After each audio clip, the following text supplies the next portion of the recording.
کیا لوگوں نے یہ گمان کر لیا؟ کیا لوگوں کا یہ خیال بن گیا؟ کیا لوگوں کا یہ عمل بن گیا؟ کیا لوگوں کا یہ عقیدہ بن گیا؟ کیا لوگوں نے یہ زعم کر لیا؟ کیا لوگ یہ بنا بیٹھے، تکیہ لگا بیٹھے، ٹھیکہ کر بیٹھے اتنا کہنے پر چھوٹ جائیں گے، اتنا کہنے سے جنت میں چلے جائیں گے، اتنا کہنے سے جہنم سے بچ جائیں گے، پلسرات کے عذاب سے بچ جائیں گے؟ آمنا، میں مانتا ہوں۔ السلام علیکم ورحمۃ اللہ وبرکاتہ۔ بھائیوں، میں آپ کے سامنے قاری حنیف ملتانی صاحب رحمۃ اللہ علیہ کا بیان لے کر حاضر ہوا ہوں، تو چلو بیان کو سنتے ہیں۔ میں سپارے سورت عنکبوت کی ابتدائی آیات ہیں۔ پروردگار عالم نے سارے کلام پاک میں اپنی توحید، وحدانیت، خدا کی ذات بے مثل بے مثال، اس کی ذات میں، اس کی صفات میں کوئی شریک نہیں، وہ ہمیشہ سے ہے اور ہمیشہ رہے گا، اس کی ذات کو بقا ہی بقا ہے، فنا نہیں۔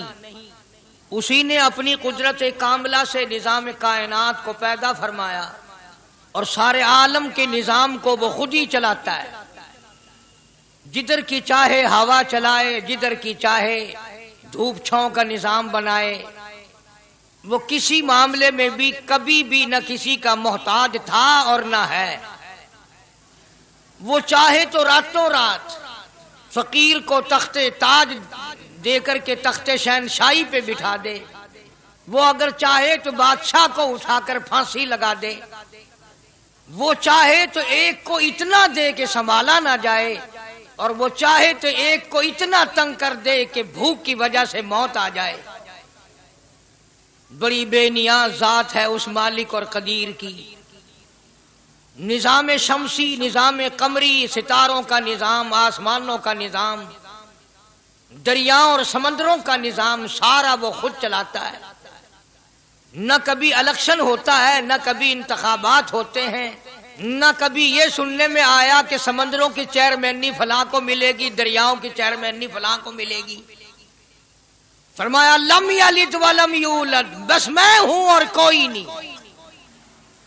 اسی لیے محبوب کائنات حضرت محمد الرسول اللہ صلی اللہ تعالی علیہ وسلم کو اللہ تبارک و تعالی نے ختم نبوت کا تاج پہنا کر کے بھیجا کہ میرے محبوب دنیا میں جاؤ، لوگ میری ذات کو بھول گئے، کھلانے والے کو بھول گئے، پلانے والے کو بھول گئے، اور اس سے بڑھ کر کے کیا بدجانتی ہوگی، پیدا کرنے والے کو بھول گئے۔ آدمی کے جسم کا نظام کون بنا سکتا ہے؟ اب یہ آنکھ ہے، بظاہر آنکھ ہے، لیکن بجلی کی وائرنگ کی طرح آنکھ سے لے کر پاؤں کے تلی تک ایک نظام چل رہا ہے۔ کان کا نظام ہے، ناک کا نظام ہے، ہاتھ کا نظام ہے، پیر کا نظام ہے، دل اور دماغ کا نظام ہے۔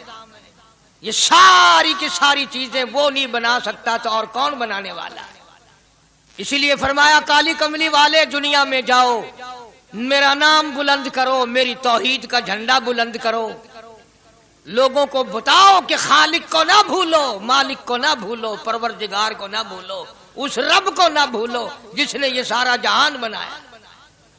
چنانچہ محبوب کائنات حضرت محمد کریم صلی اللہ علیہ وسلم نے جب یہ اعلان فرمایا کہ لوگوں اس کے سوا کوئی نہیں، پھر مکہ بدلا، برادری بدلی، قوم بدلی، اپنے بدلے، غیر بدلے، سب دشمن ہو گئے۔ ایک میری بات سمجھ لیں، آج جس طرح کا کلمہ آج ہم پڑھتے ہیں، اگر یہی کلمہ پڑھنا ہوتا تو ابو جہل کافر نہ مرتا، عتبہ کافر نہ مرتا، شیبہ کافر نہ مرتا، ولید ابن مغیرہ کافر نہ مرتا، امیہ ابن خلف کافر نہ مرتا، کہ لا الہ الا اللہ محمد الرسول اللہ بھی پڑھتے رہتے اور بتوں کی پوجا بھی کرتے رہتے، ان کو حاجت روا بھی مانتے رہتے، زنا بھی کرتے رہتے، شراب بھی پیتے رہتے، سب کچھ کرتے، کلمہ پڑھتے رہتے۔ ان کو صرف یہ بات سمجھ نہ آئی، بلکہ ان کی سمجھ یہ تھی کہ جس نے لا الہ الا اللہ منہ سے کہہ لیا، اس کو پھر ساری زندگی کا نظام اللہ کے حکموں کے تابع بنانا پڑے گا۔ جس نے لا الہ الا اللہ پڑھا، پھر وہ اپنی مرضی سے کھا نہیں سکتا، جو چاہے کھائے، اس کو اختیار نہیں۔ جس نے یہ اقرار کر لیا کہ اللہ کے سوا کوئی معبود نہیں، وہ میرا رب ہے، وہ میرا پروردگار ہے، اب اس کو اختیار نہیں کہ وہ جو چاہے کھائے، بکری کھائے گا، گائے کا گوشت کھائے گا، بھینس کا گوشت کھائے گا، مرغی کا کھائے گا، کتا نہیں کھائے گا، سور نہیں کھائے گا، اسے خود اختیار نہیں ہے، جو چاہے کھائے۔ اسی طرح جس نے کلمہ پڑھا وہ پینے میں خود مختار نہیں کہ جو چاہے پیے، پانی پیے گا، سوڈا پیے گا، لسی پیے گا، شربت پیے گا، چائے پیے گا، شراب نہیں پیے گا، پیشاب نہیں پیے گا، حرام نہیں پیے گا، اختیار ختم۔ جب کھانے میں ہم مختار نہیں، اپنا اختیار نہیں رکھتے، پینے میں ہمیں اپنا اختیار نہیں، پہننے میں ہمیں اپنا اختیار نہیں، چلنے پھرنے میں ہمیں اپنا اختیار نہیں، اللہ کے حکموں کی تابع داری کرنی پڑے گی۔ آج یہی بات قرآن کریم نے تمہارے سامنے رکھی ہے۔ اور بھولے ہوئے مسلمانوں، خدا کا ہم پر کتنا بڑا کرم ہے کہ سفید داڑھی ہو جاتی ہے، قبر کے قریب ہو جاتے ہیں، اللہ پاک بار بار قرآن پھر سامنے لاتا ہے، اور مان جا، اب بھی مان جا، اب بھی مان جا۔ فرمایا الف لام میم احسب الناس، کیا لوگوں نے یہ گمان کر لیا، کیا لوگوں کا یہ خیال بن گیا، کیا لوگوں کا یہ عمل بن گیا، کیا لوگوں کا یہ عقیدہ بن گیا، کیا لوگوں نے یہ ظام کر لیا، کیا لوگ یہ بنا بیٹھے، تکیہ لگا بیٹھے، ٹھیکہ کر بیٹھے، احسب الناس، کیا لوگوں نے یہ گمان کر لیا، کیا ان یترکوا ان یقولوا آمنا، اتنا کہنے پر چھوٹ جائیں گے، اتنا کہنے سے جنت میں چلے جائیں گے، اتنا کہنے سے جہنم سے بچ جائیں گے، پلسرات کے عذاب سے بچ جائیں گے، آمنا میں مانتا ہوں۔ صرف اتنا کہنے پر چھوٹ نہیں، قرآن کا مقصد یہ ہے ان یترکوا ان یقولوا آمنا، صرف اور صرف اتنا کہنے پر چھوٹ نہیں ہو جائے گی کہ صاحب میں نے قرآن مان لیا، میں نے خدا مان لیا، میں نے مصطفیٰ کریم صلی اللہ علیہ وسلم کو مان لیا، میں نے خدائی نظام کو مان لیا، اور مان تو لیا، اس پہ عمل تو کر۔ فرمایا وَهُمْ لَا يُفْتَنُونَ، اللہ فرماتے ہیں میں آزما کر دیکھوں گا۔ اگر ماسٹر کو امتحان لینے کا اختیار ہے کہ بچہ فیل ہے یا پاس، ڈاکٹروں کو امتحان لینے کا اختیار ہے، پروفیسروں کو امتحان لینے کا اختیار ہے، تو فرمایا وَلَقَدْ فَتَنَّ الَّذِينَ مِن قَبْلِهِمْ فَلَيَعْلَمَنَّ اللَّهُ الَّذِينَ صَدَقُوا وَلَيَعْلَمَنَّ الْكَاذِبِينَ۔ میں خدا بھی امتحان لوں گا، میں بھی آزماؤں گا، میں بھی جانچ کروں گا، میں بھی پڑتال کروں گا۔ آمنا کون سا زبان سے کہتا ہے، کون سا دل سے کہتا ہے، آمنا میں نے مان لیا، کس کی زبان کی نوک پہ کلمہ رکھا ہوا ہے اور کس کے خون کے قطرے قطرے میں بس گیا۔ میں یہ آزما کر دیکھوں گا، میں یہ پتہ کروں گا کہ آمنا کہنے والے لوگوں کا حال کیا ہے۔ کہیں ایسا تو نہیں کہ ادھر کلمہ بھی چل رہا ہے، ادھر قبروں کو بھی چاٹا جا رہا ہے، ادھر کلمہ بھی چل رہا ہے، ادھر قبر پرستی بھی ہو رہی ہے، بت پرستی بھی ہو رہی ہے۔ ارے ہندو اگر بت کی پوجا کرے تو کافر ہے، اور مسلمان 100 قبروں کی مٹی چاٹے اب بھی مسلمان ہے۔ جناب صحابہ کرام رضوان اللہ تعالی علیہم اجمعین کی جانثار جماعت، وفادار جماعت، نبی کے اشاروں پہ جان دینے والی جماعت، نبی کے سچے عاشق صحابہ کرام کی جماعت آئی، عرض کیا یا رسول اللہ صلی اللہ علیہ وسلم، ہم قیصر و کسریٰ کے دربار میں جاتے ہیں، بڑے بڑے بادشاہوں کے دربار میں جاتے ہیں، ہم دیکھتے ہیں ان کے لوگ کارندے اپنے بادشاہوں کو سجدہ کرتے ہیں، آپ امام الانبیاء، آپ رسولوں کے رسول، آپ نبیوں کے نبی، ساری کائنات کے سردار، اجازت دو ہم بھی آپ کو سجدہ کیا کریں، اجازت دیں آپ، ہم بھی آپ کو سجدہ کرنا چاہتے، ہمارا دل چاہتا ہے، آپ تو بادشاہوں کے بادشاہ ہیں۔ فرمایا لعن اللہ الیہود والنصارى. اندازہ لگاؤ سوال کیا کیا تھا اور اللہ کے پاک پیغمبر صلی اللہ علیہ وسلم نے جواب کیا دیا ہے. یہی فرما دیتے کہ نہیں بھائی، بلکہ مثال دی پچھلی، لعن اللہ الیہود والنصارى. اللہ تعالیٰ نے لعنتی بنا دیا یہود و نصارہ کو. کیوں؟ اتخذوا قبور انبیائہم مساجدا، انہوں نے اپنے نبیوں کی قبروں کو سجدہ گاہ بنایا، اس لیے ملعون بن گئے، لعنتی بن گئے کہ انبیاء علیہ الصلوۃ والسلام کی قبروں کو سجدے شروع کر دیے. چلو یہاں پہ بات ختم ہو جانی چاہیے تھی. اتخذوا قبور انبیائہم مساجدا. مالک کائنات کی حضور میں رحمت صلی اللہ تعالی علیہ وسلم نے جھولی پھیلا دی.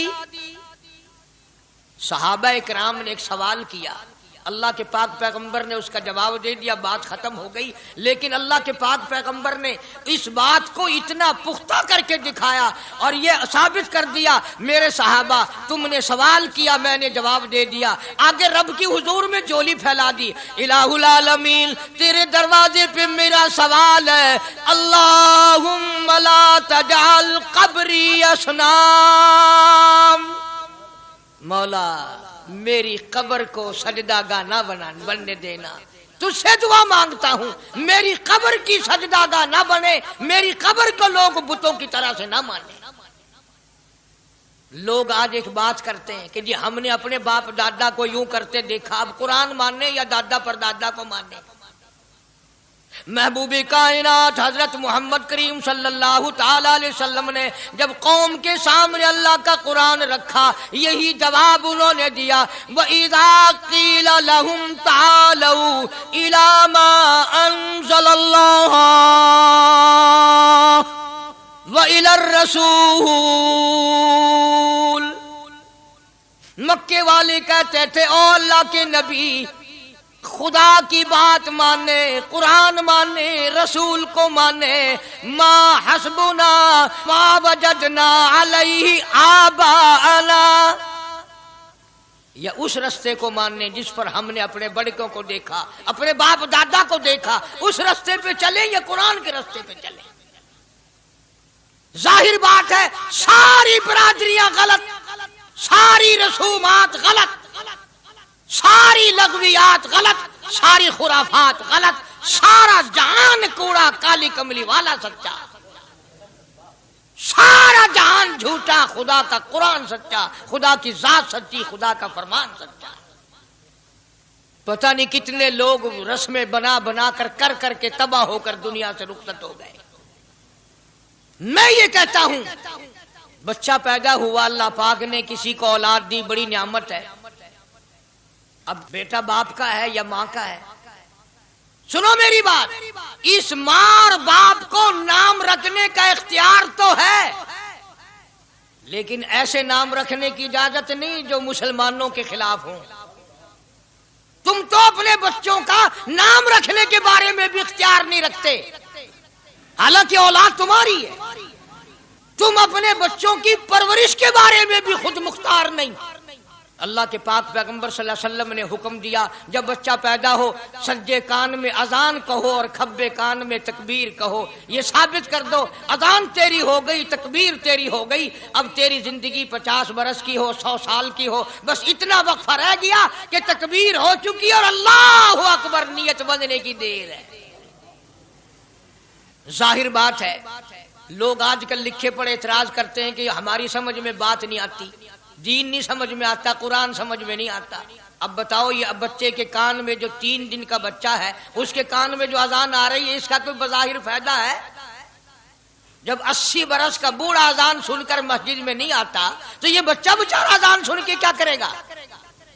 جب لوگ اذان سن کر کنجری کا گانا بند نہیں کرتے، اذان سن کر بدماش اور بدکار عورتوں کے گانے اور فوش بند نہیں کرتے، دکان نہیں چھوڑتے، گھر سے اٹھ کر اللہ کے دربار میں بلائے ہوئے نہیں آتے، تو اب بتاؤ اس بچے کے کان میں اذان دینے کا کیا فائدہ؟ ظاہر ہے کہ یہ بات کہنی پڑے گی کہ حکم ہے محمد عربی صلی اللہ علیہ وسلم کا. اسے پورا کرنا پڑے گا، بظاہر فائدہ نظر آئے یا نہ آئے۔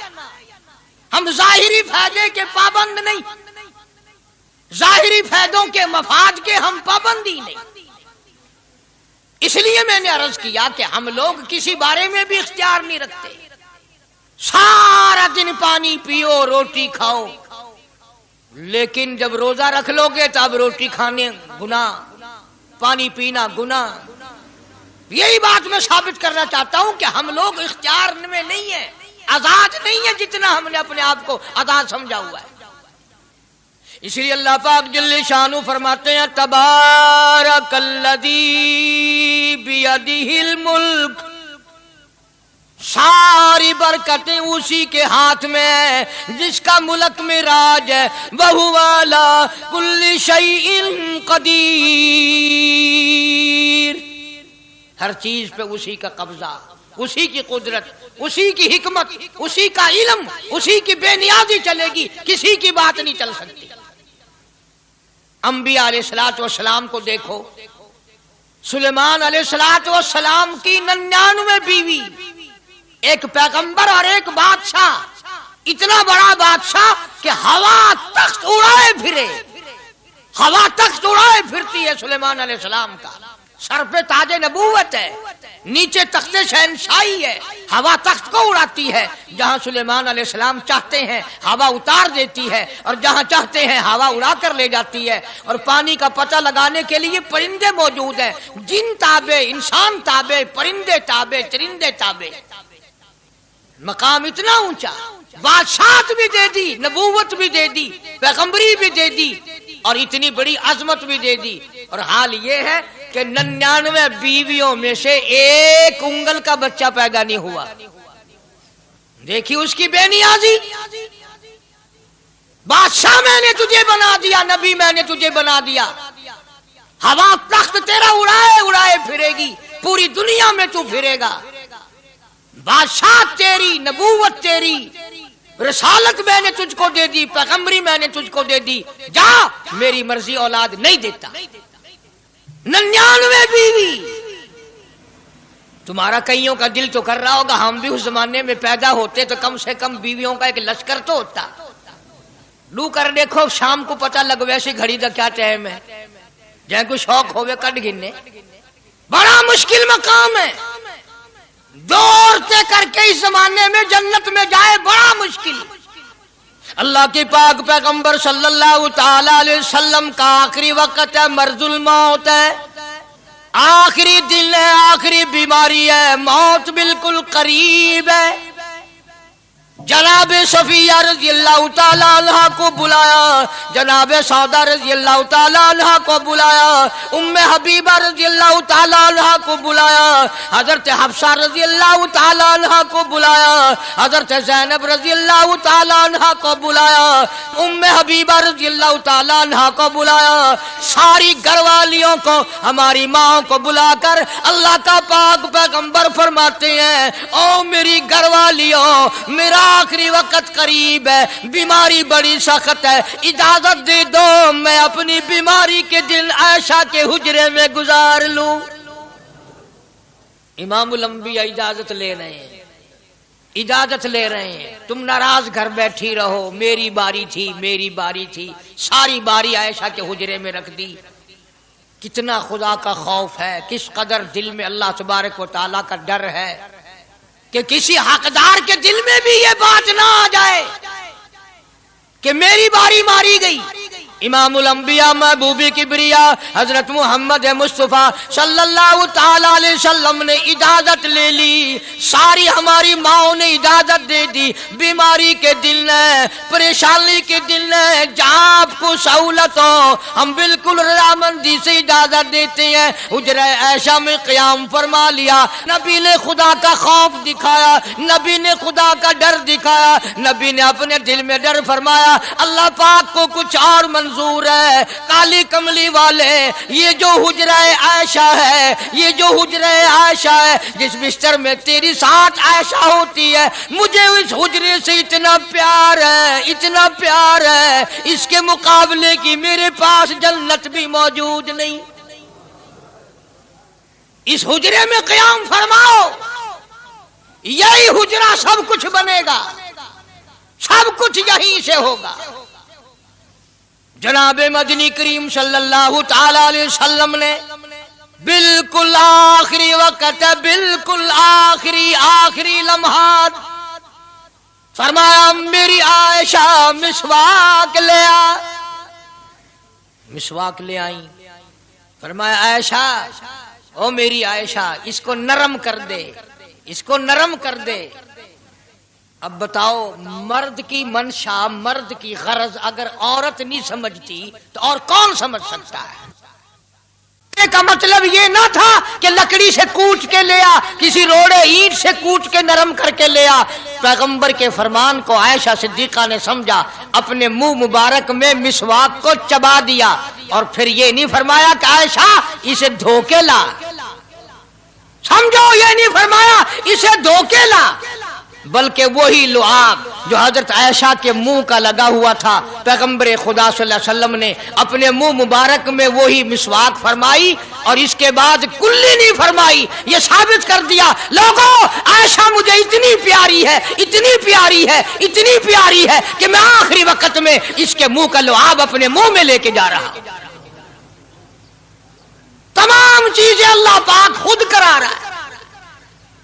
اور ایک اور بات سمجھو، تمہاری بھی تمنا ہے، میری بھی تمنا ہے، ہر مسلمان کی تمنا ہے، اللہ کرے آخری وقت اچھی جگہ آئے۔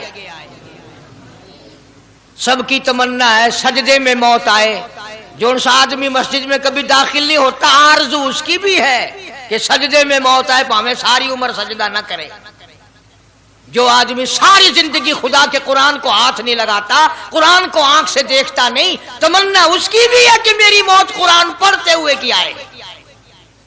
سب کی تمنا ہے کہ میری اچھی جگہ موت آئے، کعبۃ اللہ میں موت آئے، مدینے پاک میں موت آئے، مسجد میں موت آئے، وضو کر کے موت آئے، اللہ کے حضور میں سجدہ ریز ہوں جب موت آئے۔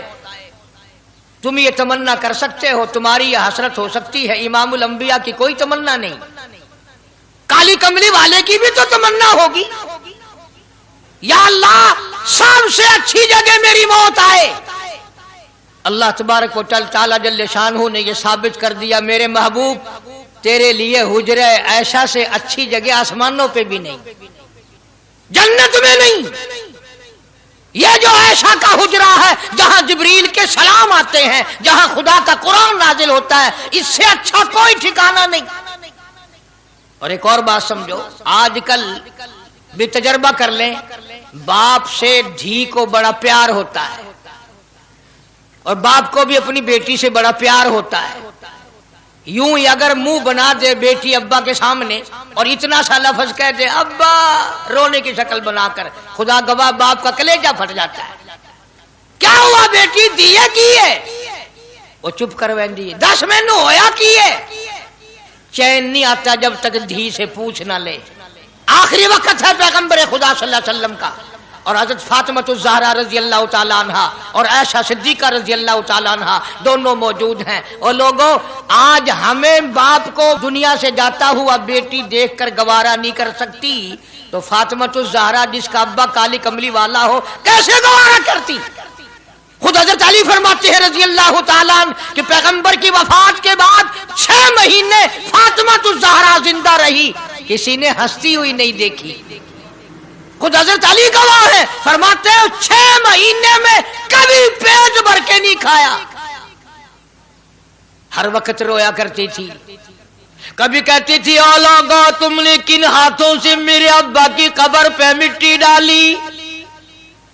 تم نے کن ہاتھوں سے شہنشاہ کائنات صلی اللہ تعالی علیہ وسلم کو قبر مبارک میں رکھ دیا؟ ثابت میں یہ کرنا چاہتا ہوں کہ میرا یہ عقیدہ ہے کہ جناب عائشہ صدیقہ رضی اللہ تعالی عنہا کی گود میں حضور کی وفات ہوئی۔ آپ کی وفات شریف حضرت عائشہ صدیقہ کی گود میں ہوئی۔ تو خداوند کریم نے جس نے ساری کائنات کا آپ کو سردار بنایا، رحمت للعالمین بنایا، ساقی کوثر بنایا، شافی محشر بنایا، تمام مسلمانوں کا پوری کائنات کے لیے رحمت بنا کر کے بھیجا، اللہ پاک نے سب سے اچھی جگہ حضرت عائشہ صدیقہ کی گود پسند آ گئی۔ اس لیے محمد عربی صلی اللہ تعالی علیہ وسلم نے ساری زندگی لا الہ الا اللہ محمد الرسول اللہ لوگوں تک پہنچانے کے لیے مار کھائی۔ آج ہم کلمہ بھی پڑھ رہے ہیں، جھوٹ بھی بول رہے ہیں، کلمہ بھی ہو رہا ہے، رشوت بھی چل رہی ہے، کلمہ بھی پڑھ رہے ہیں، لوگوں کی دھی بیٹیوں کے ساتھ بدکاری بھی ہو رہی ہے، کلمہ بھی چل رہا ہے، شراب بھی پی رہے ہیں، کلمہ بھی پڑھ رہے ہیں، سور بھی کھا رہے ہیں۔ بتاؤ یہ کیا کلمہ ہے؟ کس کام آئے گا کلمہ؟ حضرات صحابہ کرام رضوان اللہ تعالی علیہم اجمعین کا یہ عالم ہے، جس نے کلمہ پڑھا اس نے پوری زندگی ایک سیکنڈ میں بدل دی، ایک سیکنڈ میں بدل دی۔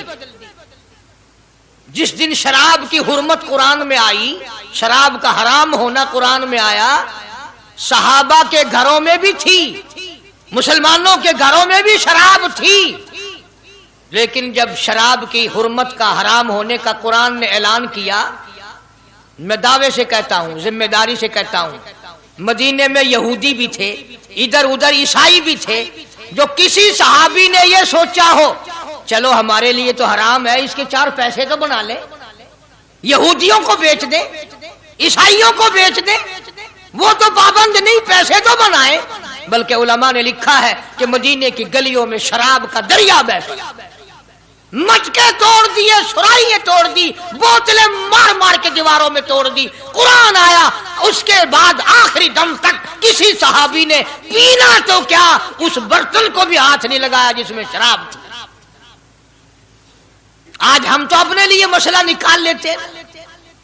اب یہ جتنے غریب لوگ ہیں فیم کھاتے رہتے ہیں، چرس پیتے رہتے ہیں، ہریون کھاتے رہتے ہیں، اور اپنے آپ کو ہر وقت کہتے ہیں میں غریب ہاں، کہاں میرا حساب، کہاں میرا عذاب، کہیں میری جنت، کہاں میرا دوزخ وجنا۔ اچھا تیری خدائی بھئی ہے؟ تمام کے تمام یہ عیب غریبوں نے پکڑ لیے۔ اس لیے اللہ پاک جل شانہ نے اعلان کر دیا، فرمایا احسب الناس،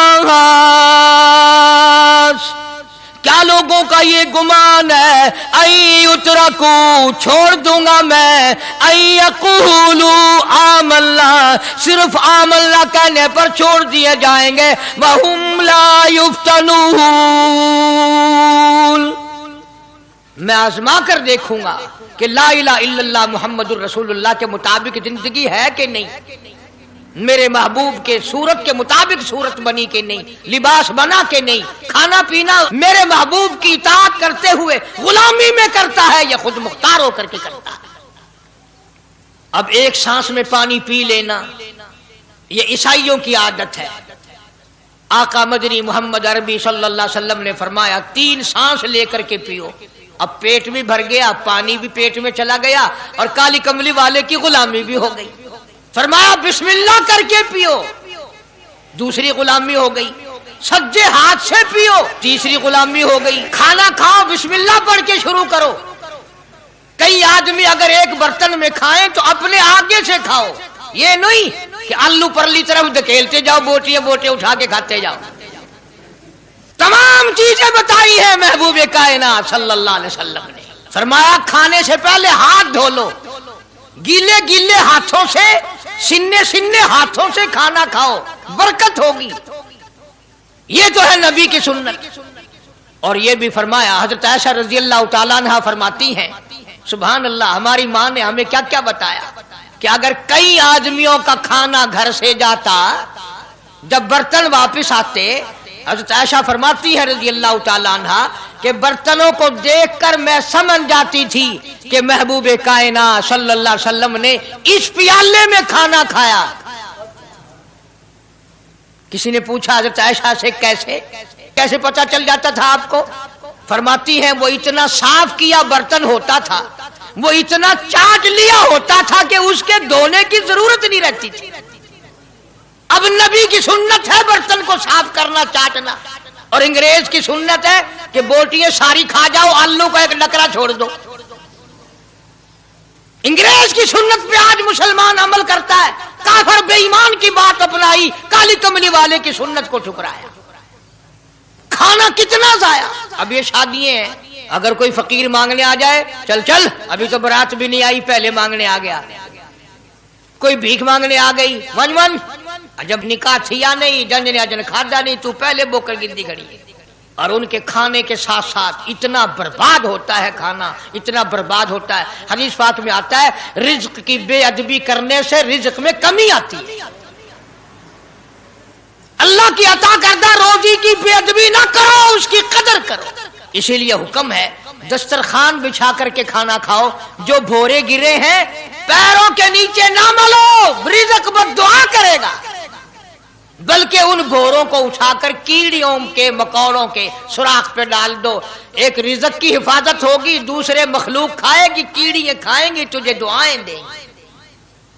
حضرت بہلول رحمت اللہ علیہ ایک بزرگ گزرے ہیں، ہارون الرشید کا زمانہ ہے۔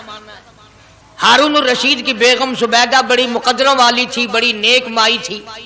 اس نے خواب دیکھا، سپنا دیکھا کہ جنگل کے شیر گدڑ جانور آتے ہیں اور میری ساتھ برا کام کر کے جاتے ہیں۔